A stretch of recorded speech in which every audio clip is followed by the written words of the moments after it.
Episode की शुरुआत में हम देखते हैं तीन वोल्व्स टियो का पीछा कर रहे होते हैं जो टियो की पिक्चर से उसे पहचानने की कोशिश कर रहे होते हैं। उसके पास वो स्ट्रॉ हैट नहीं है, लगता है उसने उसे अपने बैग में रखा होगा। इधर वोल्फ क्लैन का लीडर जिसका नाम एल्का होता है वो भी टियो को अच्छी तरह से एनालाइज करता है। तभी उनमें से एक जिसका नाम एल्को होता है वो कहता है, आखिर लैंडलॉर्ड ग्रीडी इस हैट के पीछे क्यों पड़ा है। इधर उनकी बातें एजेंट जेरस उनके पीछे छुपकर सुन रही होती है। आखिर ये सिल्वर वॉल्स टियो का पीछा क्यों कर रहे हैं? क्या ये उस हैट के कारण तो नहीं जो टियो के पास है? लगता है मुझे इनको फॉलो करना होगा।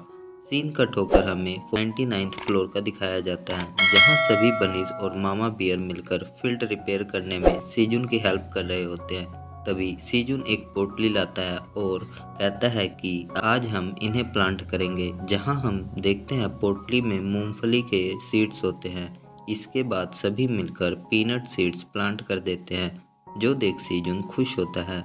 इस बार के सीड स्टोर में मुझे कुछ अलग देखने को मिला, लेकिन मैंने पीनट सीड्स इसलिए चुना क्योंकि ये बैरन लैंड में आसानी से ग्रो हो जाते हैं, जिसको खरीदने के बाद मेरा सीड स्टोरिंग लेवल रॉकी से ऑर्डिनरी हो गया, जहां अब मुझे 3 की बजाय 4 सीड्स में से चॉइस मिलेगी। जब मुझे अपनी पीनट सीड्स की पोटली मिली तो मेरी नेक्स्ट परचेज के लिए एक्सपेक्टेशन बढ़ने लगी। मैं बहुत ज़्यादा क्यूरियस हो रहा हूँ, मुझे और भी न्यू वैरायटी के सीड्स चाहिए। इसके बाद सीजुन और बेब मिलकर कॉर्न प्लांट्स को काटकर केव के ऊपर लाते हैं और जहाँ जहाँ उन्होंने पीनट सीड्स बोए होते हैं उसके ऊपर वे सभी पत्तों से ढक देते हैं। इससे हमारी सोयल जल्दी इवेपोरेट नहीं होगी और हमें बार बार इरिगेशन नहीं करनी पड़ेगी। तब तक मैं इन वो कॉर्न सीड्स को निकाल कर इकट्ठा कर लेता हूँ। उफ, ये काम कितना मुश्किल है। अब मैं इन्हें पूरी रात पानी में डालकर रख देता हूँ ताकि कल हम इसे प्लांट कर सके। तभी उन सीड्स से बेबीज बनीज खेलने लगते हैं जो देख सीजुन उस बॉल को उठा लेता है। नहीं, ये खेलने की चीज़ नहीं है। जो सुन सभी बनीज उसके ऊपर पड़ जाते हैं। ओह, लगता है तुम सब बोर हो रहे हो।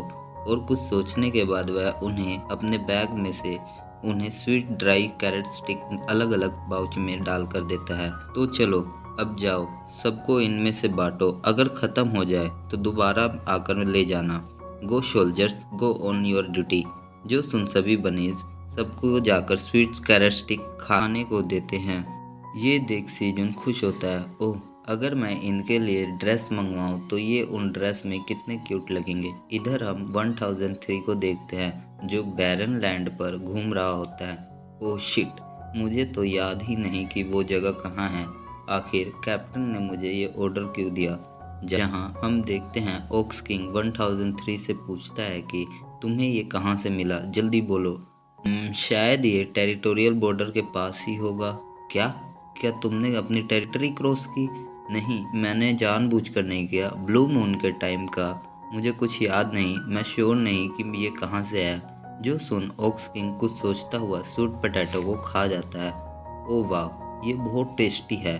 इसकी वजह से मेरी एनर्जी गेन हो गई है और मसल्स में फिर से जान आ गई है। जल्दी से मुझे ये पता करके बताओ कि ये तुम्हें कहाँ से मिला। अब हमारे ट्राइब का फ्यूचर तुम्हारे हाथों में 1003। ये सोचता सोचता वो अपनी टेरिटरी और ग्रिजली बियर की टेरिटरी बॉर्डर पर पहुंच जाता है। काश ग्रिजली बियर यहाँ ना हो। इस टाइम मैं फाइट करना नहीं चाहता। तभी उसे अच्छी सी खुशबू आती है। ओह, ये खुशबू जानी पहचानी सी है। जब वह सामने देखता है तो वह हैरान होता है जहाँ उसके सामने बहुत सारे लीव्स ग्राउंड पर पड़े होते हैं जिन्हें वो खाते खाते इकट्ठे करने लगता है। वाओ, सो डिलीशियस। मुझे नहीं पता था ये किस प्रकार के पता है, लेकिन ये सब छोड़ मुझे इन्हें इकट्ठा करना होगा। और उन्हें वह इकट्ठा कर वहाँ से चला जाता है। इधर मामा बियर को उसकी प्रेजेंस महसूस हो जाती है और वह गुस्सा हो रही होती है। तभी हम आइलिन को देखते हैं जो स्टीम बाथ एंजॉय कर रही होती है। अचानक ही उसके पास एक नोटिफिकेशन आता है जिसमें मामा बियर उससे हेल्प मांगती है। सीन कट होकर हमें सीजुन को दिखाया जाता है जो सो रहा होता है। तभी आइलिन का मैसेज आता है जो बताती है कि मामा बियर को केव के अराउंड अदर मॉन्स्टर के ट्रेसेस मिले हैं। जो सुन सीजुन हैरान होता है। तभी मामा बियर भी वहां आ जाती है। जब सीजुन केव के ऊपर अपने फील्ड को देखता है तो वो शॉक होता है। क्या सभी कॉर्न और ग्रीन अनियन लीव्स गायब हो गए। पर कैसे?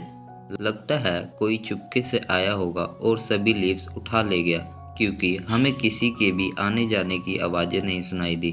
तभी आइलिन बताती है कि मामा बियर ने उस मॉन्स्टर को सस्पेक्ट किया है, उसके सींग थे।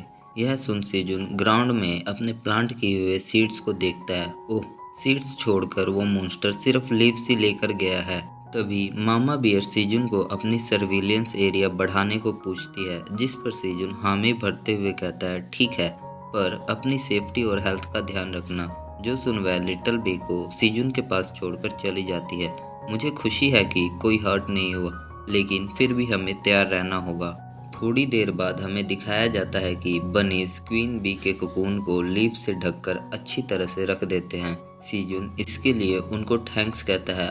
आज कोकून के हैच होने का दिन है, इसलिए मैंने बनीज से इसे अच्छे से कवर करने को कहा और मेरे पास रखने को कह दिया, क्योंकि बीज कोकून से निकलने के बाद जिसको देखती है उसे ही अपना मास्टर मानती है और वह अपने हाथों में कुछ फ्लावर्स लिए सो जाता है।